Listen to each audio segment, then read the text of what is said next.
First, you have some time to look at questions 1 to 6.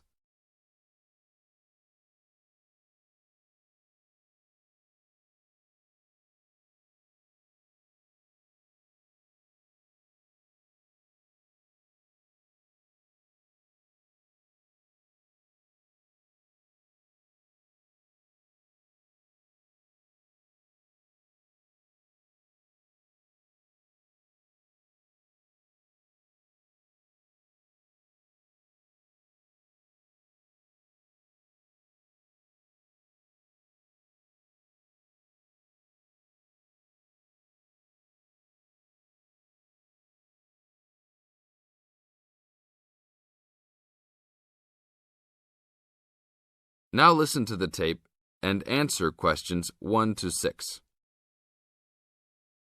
How can I help you, sir? Hi, I'm interested in renting an apartment in your building. Can you show me around inside? Sure, my pleasure. Do you know what kind of apartment you're looking for? I'm thinking of something for my best friend and I. The apartment doesn't have to be too big, just something comfortable for the two of us. I'm looking for a kitchen, 2 bedrooms and a bathroom, just something simple. Okay, well, let me show you what we have to offer. We divide our apartments into 3 categories. There are standard apartments, upgraded standard apartments, and luxury apartments. Please follow me.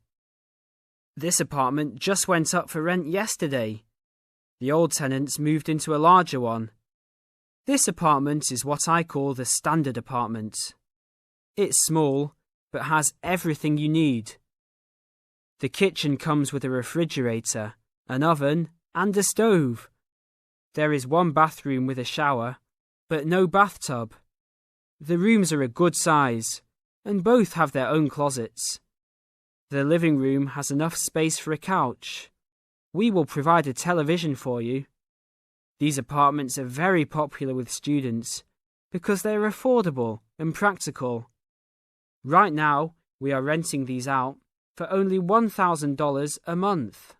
I think this is a little bit on the small side. There's no space for a dining table or even for an extra desk. We will both need room to study. If there are guests over, we hope to be able to have a dining table big enough for at least 4 people.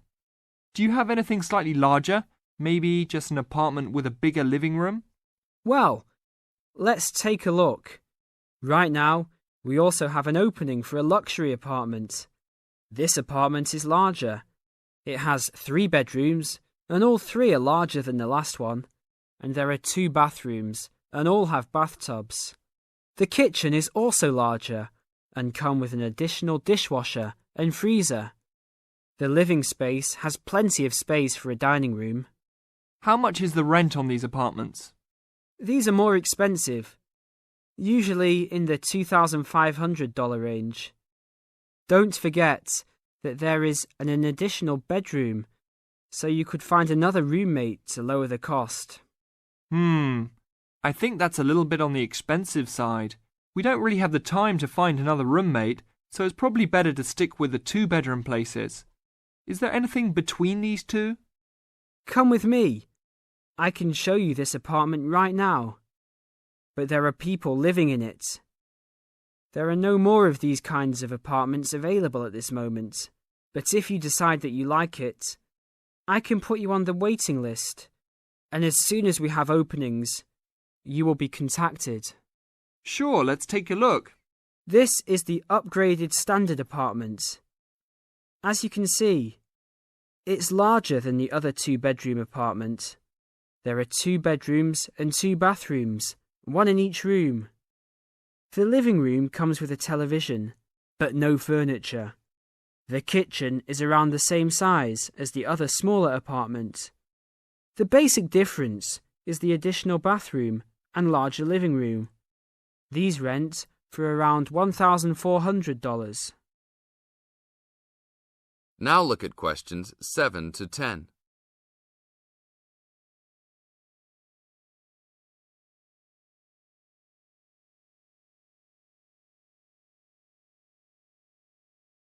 Now listen to the tape and answer questions 7 to 10.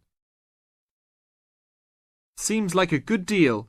Do you know when an apartment like this will be available? That's hard to say.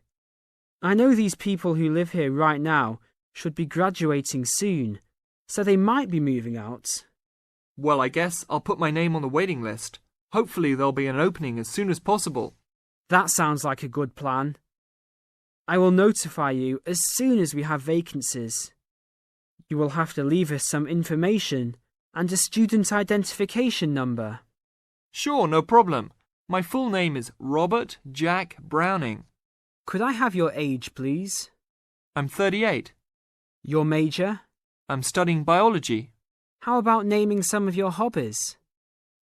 Fishing, golf, watching movies, and spending time with my family. Sounds like a good life. What is the price range of the apartment you are looking for? Somewhere between $1,000 to $1,500. Your student identification number, please. QS 45890. Could you repeat that? QS 45890. Lastly, could you leave us a phone number? Okay, it's area code 236-580-2287. Thank you very much. I will give you a call as soon as possible. That is the end of part 1. You now have half a minute to check your answers.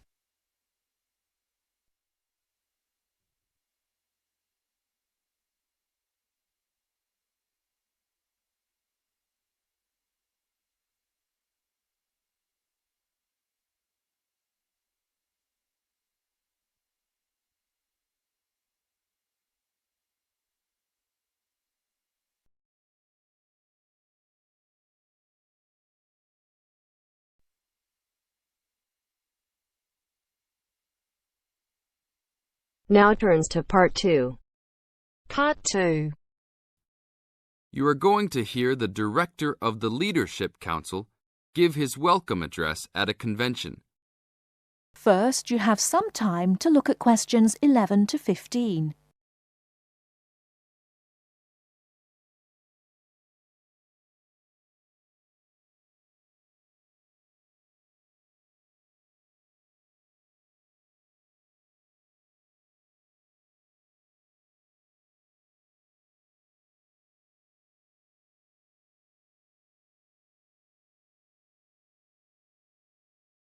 Now, listen carefully and answer questions 11 to 15.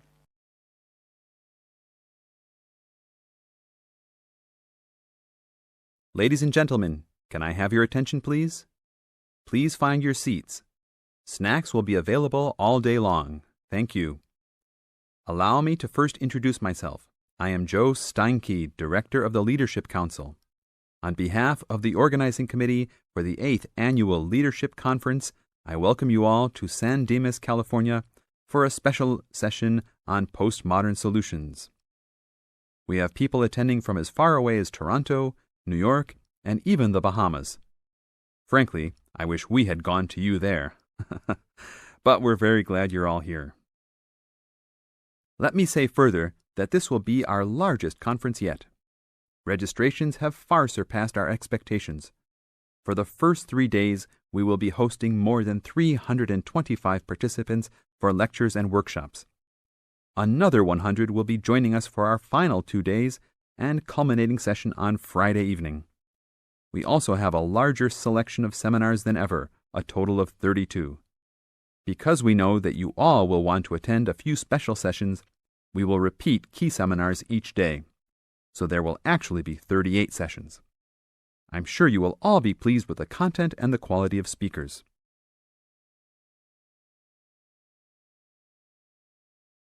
Before you hear the rest of the talk, you have some time to look at questions 16 to 20.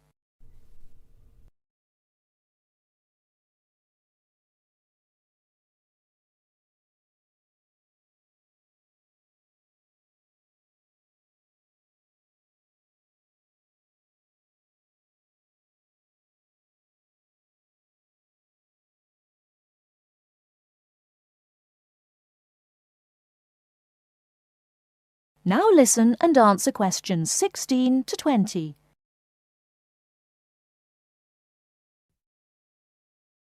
Now, for those who have opted not to take part in our bag lunches, there are a number of places nearby that we can recommend.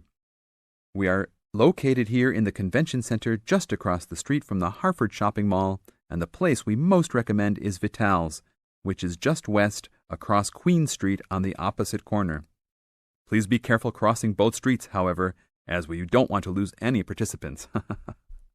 If you're not up to Vital's, you can also get some Italian food at the Olive Garden, which is further down Queen Street and east on Danning Avenue, across from the police station. They have a great minestrone soup and excellent breadsticks, all you can eat. On the other hand, if you want some good old American food, you can head to Fuddruckers for some big hamburgers or to the Cattle Company for some fat, juicy steak. Fuddruckers is next to the Olive Garden, but the Cattle Company is back closer to us in the opposite direction of Vital's. Just go east out of the convention center across King Street. It's on the same side as the convention center, so you just have one street to cross. Enjoy. But also, please make sure you are back for the afternoon sessions. These will always start at 1:30 p.m. That will give you an hour and a half for lunch each day. Sessions will be over each day at 5:30. Now, regarding the schedules we've printed out, there have been a couple of last-minute changes. The session titled New Leadership Strategies will no longer be held in Seminar Room 1, but in the main ballroom. This session has garnered much praise and is highly recommended to all, hence the change to a larger room. Another session has been canceled. That session was titled Leading by Serving, and it was scheduled for Daniel's room. The speaker for that session, Dr. Mark Green, had to return home for some urgent health situation. We wish the best to Dr. Green and that all is fine with his family. Finally, the session titled Using the Arts and Media has been changed to the second lounge room, Lounge 2. Please show up promptly for sessions and sit towards the front of each room so that all seats can be utilized. Also, turn off all pagers, beepers, and cell phones. Drinks and snacks will be provided outside each room, but please be careful at your tables. Enjoy the conference. That is the end of part 2.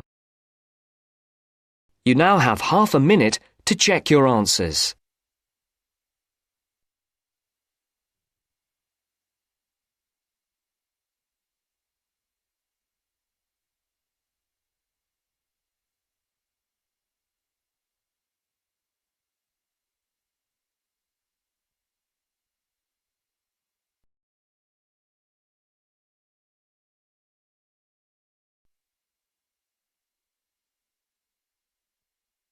Now turns to part 3.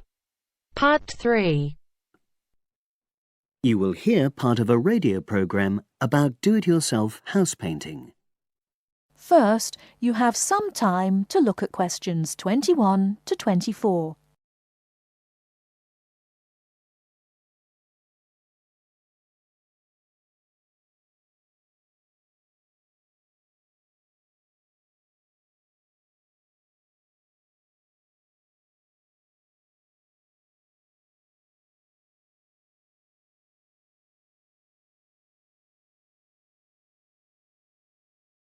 Now, listen carefully and answer questions 21 to 24. Good morning, everyone, and welcome to our weekly series on home improvements. Today's program is about do-it-yourself house painting. There's never been a better time for people who like to do their own interior house painting. Although people still lead very busy lives, thanks to the availability of various new DIY materials, you can now decorate your home in a more efficient and a more environmentally friendly way. In 2009 alone, approximately 53 million litres of the paint that was sold in the UK were left untouched. That's enough to fill 21 Olympic-sized swimming pools. It's easy to overestimate how much paint you'll need to decorate your room if you use guesswork. And if you know exactly how much paint is needed, you avoid unnecessary waste. There are automatic paint calculators available now. Most of the major paint manufacturers provide them.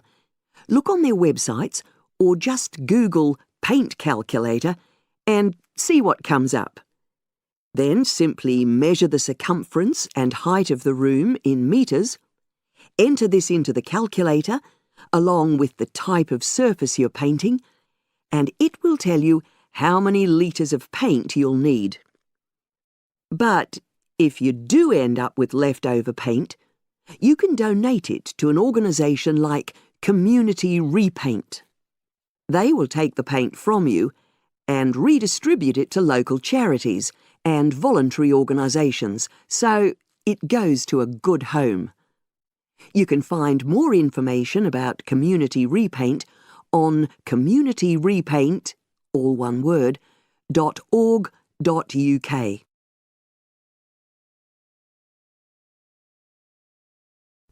Before you hear the rest of the talk, you have some time to look at questions 25 to 30.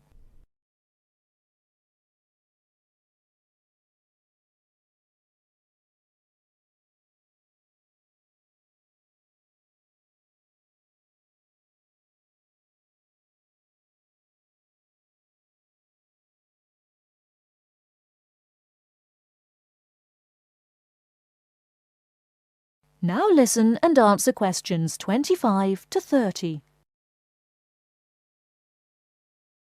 Another way of avoiding paint wastage is to check you're completely happy with your colour choice before starting to paint.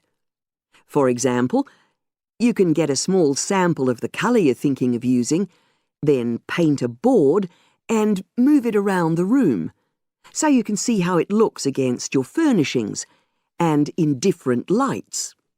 Also, it's always better to buy high-quality paints because you get what you pay for. If you buy cheap paint, you might need to apply 2 or 3 coats to achieve the same coverage that you'd get from 1 coat of a good quality paint. You could also spend a week on a job that could have been done in a day or 2. And consider the environment. Most paint manufacturers now sell water-based paints that don't contain harmful chemicals or give off harmful odours, so get one of these. You can also buy paint that's packaged in recyclable containers. There's a lot more choice than there used to be. You can only do a good job which will last if you prepare the surfaces thoroughly before painting. In fact, in many ways, if you want to do a professional-looking job, this is more important than the painting itself.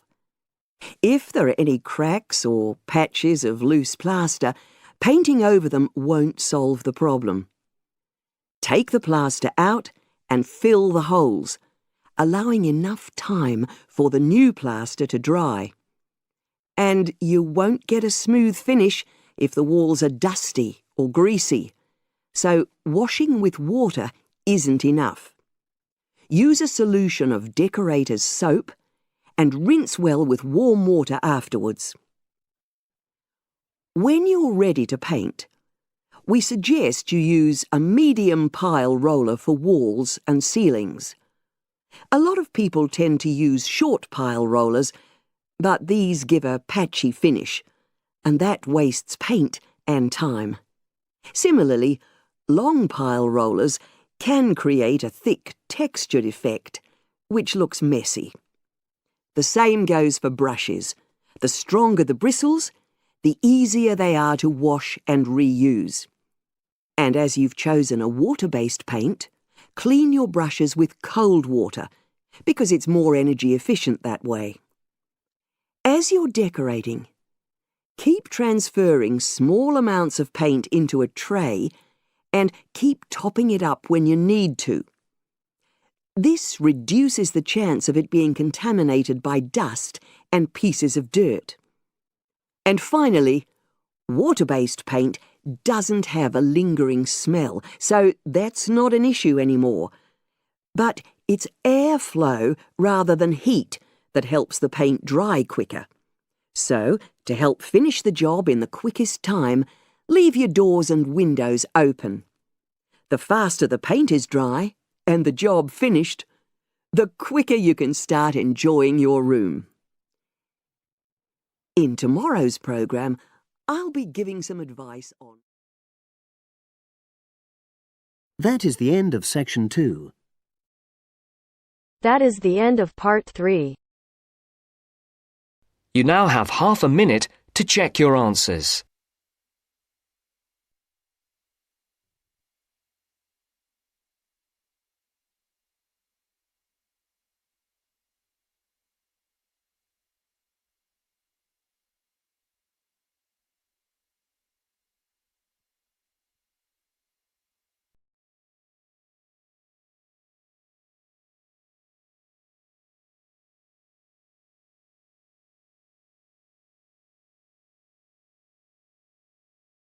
Now turns to part 4. Part 4. You'll hear a teacher talking about several British art galleries. First, you have some time to look at questions 31 to 33.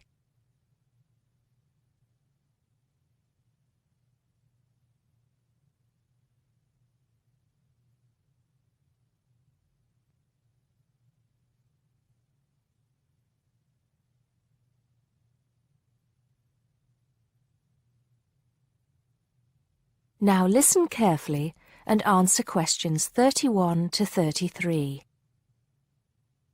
Good afternoon. Welcome to the first class of V100 Art and History. The objectives of the course, as you will have seen if you've taken a look at the syllabus, include familiarizing yourselves with the vocabulary and language of art, learning about the basic elements of art and design, and finally, discussing historical periods as they pertain to art. The course will also give you the opportunity to visit some of the many galleries and museums that Britain has to offer.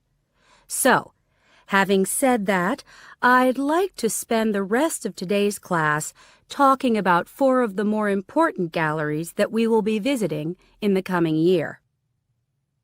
As most of you already know, or at least I hope most of you know, there are 4 Tate galleries in all. To begin, I'd like to tell you a little bit about the Tate Modern. Tate Modern is located in a very busy part of London called the South Bank. It's close to 2 world-renowned tourist attractions, St. Paul's Cathedral and Shakespeare's Globe Theatre. Now, interestingly enough, Tate Modern is housed in what was a power station built in several stages between 1947 and 1963. It was closed down in 1981 and reopened as a gallery in the year 2000. Tate Modern consists of 5 levels, with the Tate collection being shown on the 3rd and 5th levels. On level 2, the works of contemporary artists are exhibited, while level 4 is used for holding large temporary exhibitions. Since this museum opened, it has become a popular spot for both Londoners and tourists alike. And believe it or not, it doesn't cost anything to get in to see the collection displays. Before you hear the rest of the talk, you have some time to look at questions 34 to 40.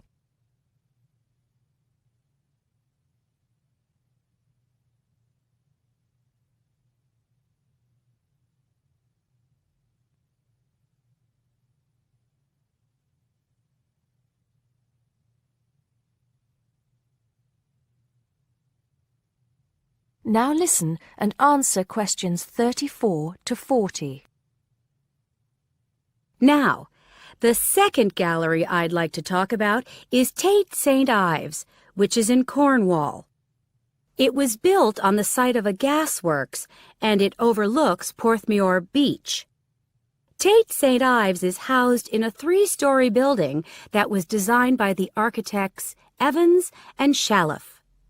It was established in 1993, 7 years before Tate Modern was opened, and the gallery exhibits the works of modern British artists, including members of the St. Ives School, a group of artists living and working in the area from the 30s onwards. In later lectures, we'll be looking at the work of some of the artists who belong to that group and the ways in which they influenced each other. Okay, am I going too fast for any of you? No? Good. Next, I want to talk about Tate Britain, which is a gorgeous gallery situated right in the heart of Westminster. Tate Britain was the first of the 4 Tate galleries to open, and it was established in 1897. It was built on the site of an old prison, and when it first opened its doors, it was called the National Gallery of British Art. Later, it became known as the Tate Gallery, after the man who founded it, Sir Henry Tate. During its lifetime, Tate Britain has been damaged twice, once by floodwaters from the River Thames, and once by bombings during World War II. This gallery has an interesting range of exhibitions of historic and modern art from 1500 up to the present day. Now, the last gallery I'd like to tell you about is called Tate Liverpool. It's not hard to figure out where this gallery is located, is it? It was opened in 1988 to exhibit displays from the Tate collection, and it also has a program of temporary exhibitions. Tate Liverpool is housed in what was once a warehouse, and for some years it was one of the biggest galleries of modern and contemporary art in the UK. Well, that's a brief overview of just a few of the galleries we'll be visiting. I'd like now to look in a little more detail at what you can expect to see in each of these galleries, starting with Tate Britain. That is the end of Part 4. You now have half a minute to check your answers.